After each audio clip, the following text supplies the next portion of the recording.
When I was young, I thought my country was the best on the planet. And I grew up singing a song called Nothing to Envy. And I was very proud. In school, we spent a lot of time studying the history of Kim Il-sung, but we never learned much about the outside world. Except that America, South Korea, Japan are the enemies. Although I often wondered about the outside world, I thought I would spend the entire my life in North Korea until everything suddenly changed. When I was 7 years old, I saw my first public execution, but I thought my life in North Korea was normal. My family was not poor, and myself had never experienced hunger. But one day in 1995, my mom brought home a letter from a Caucasus sister. It read, "When you read this, our 5 family members will not exist in this world because we haven't eaten for the past week.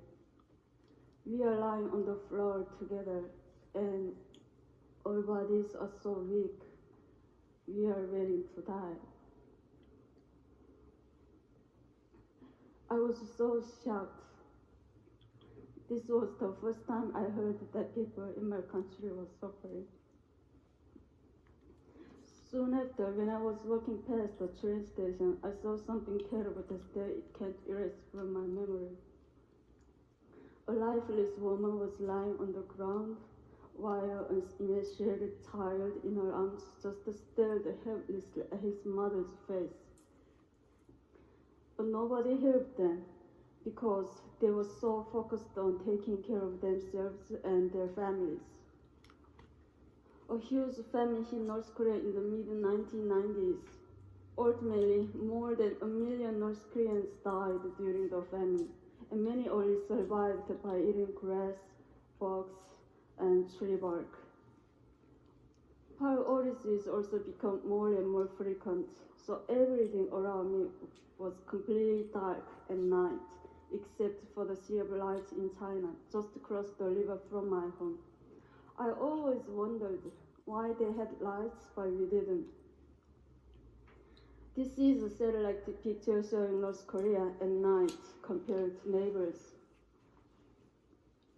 This is the unknown river, which serves as a part of the border between North Korea and China. As you can see, the river can be very narrow at certain points, allowing North Koreans to secretly cross. But many died. Sometimes I saw dead bodies floating down the river.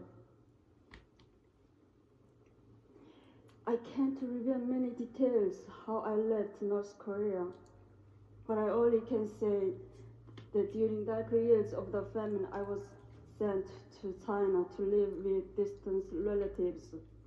But I only thought that I would be separated from my family for a short time. I could have never imagined that it would take 14 years to live together. In China, it was hard living as a young girl without my family. I had no ideas what life was going to be like as North Korean refugees. But I soon learned it's not only extremely difficult, it's also very dangerous.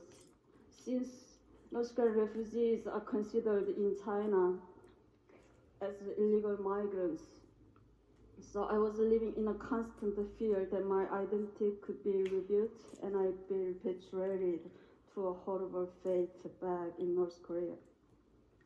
One day, my worst nightmare came true when I was caught by the